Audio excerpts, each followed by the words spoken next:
Bisa ngerti? Ini artinya penghakiman dunia bukan di tangan Bapa, tapi di tangan gereja. Onesimus yang berguna bagimu. Padahal belum tentu. Dia belum melepas penjara kok. Tapi Paulus meyakinkan. Ayat 12. Dia kusuruh kembali kepadamu. Roh Kudus jamah kami.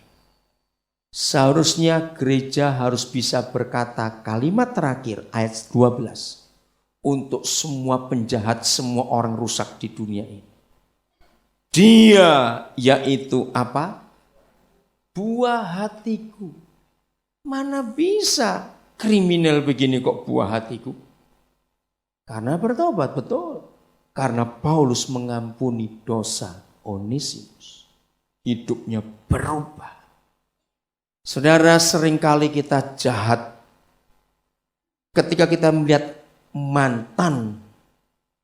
Tahu kata mantan? Mantan penjahat, mantan apa saja. Kita masih sinis lihat mereka.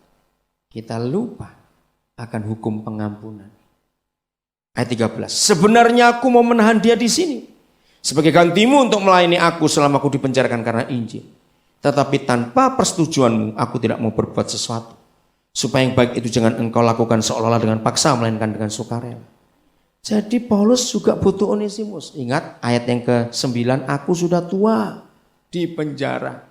Maka kalau malam Paulus perlu sesuatu, anak ini dibangunkan.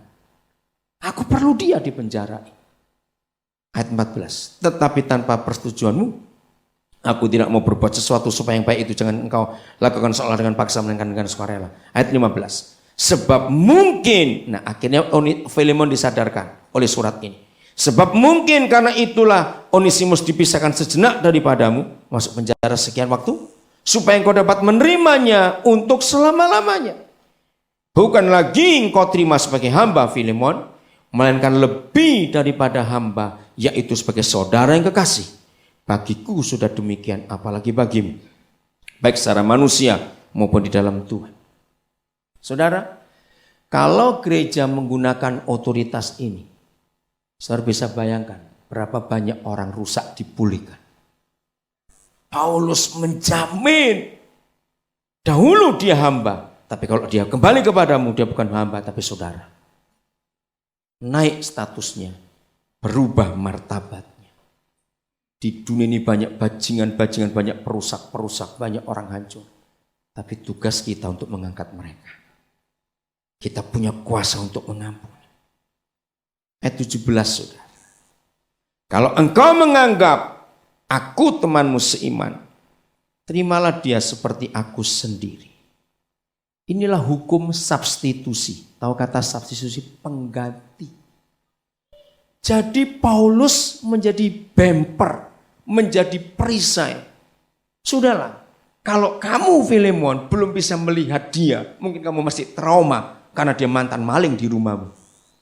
Terimalah dia seperti engkau menerima aku. Beranikah gereja menjadi pengganti untuk penjahat-penjahat itu? Nah, kok enggak amin saudara? Beranikah gereja menjadi pengganti? Menjadi bempernya saudara. Menjadi perisainya, menjadi pelindungnya. Mewakili mereka untuk hidupnya diubahkan. Ayat 18. Enggak cuma ngomong, tapi sudah bukti. Dan kalau dia sudah merugikan engkau ataupun berhutang padamu, nah di sini mulai kelihatan pasti dia mencuri, merugikan. Gereja yang punya otoritas menghakimi dan mengampuni harus berani berkata, tanggungkanlah semuanya itu kepadaku. Amin kan? Tanggungkanlah semuanya itu kepadaku. Aku Paulus menjaminnya dengan tulisan tanganku sendiri. Aku akan membayarnya. Agar jangan ku katakan tanggungkanlah semuanya itu kepadamu. Karena engkau berhutang padaku yaitu dirimu sendiri. Mari gereja mulai hari ini kita cari orang-orang terhilang di sekitar kita. Hati Yesus seperti ini untuk dunia. Maka itu lagi sekali Yohanes 5:22. Bukan Bapa yang menghakimi, tapi anak. Amin. Ini tugas kita untuk melihat orang-orang itu supaya dunia disembuhkan dan dipulihkan.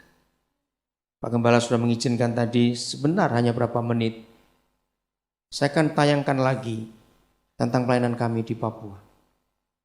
Saudara, kalau bukan karena firman yang saya sampaikan, saya dapat dari Tuhan, hingga akan sanggup mengadakan itu. Terima kasih pada jemaat Basilia yang terus mendukung kami dalam doa, dalam dana, dalam pelayanan itu. Supaya saudara lihat apa yang dikerjakan. Dalam tayangan ini, saudara akan melihat bahwa orang-orang Papua sampai hari ini, saudara, yang di pedalaman, masa begitu terbelakang, tertinggal. Mereka itu satu suku bangsa yang dari lahir sampai mati nggak kenal mandi, saudara.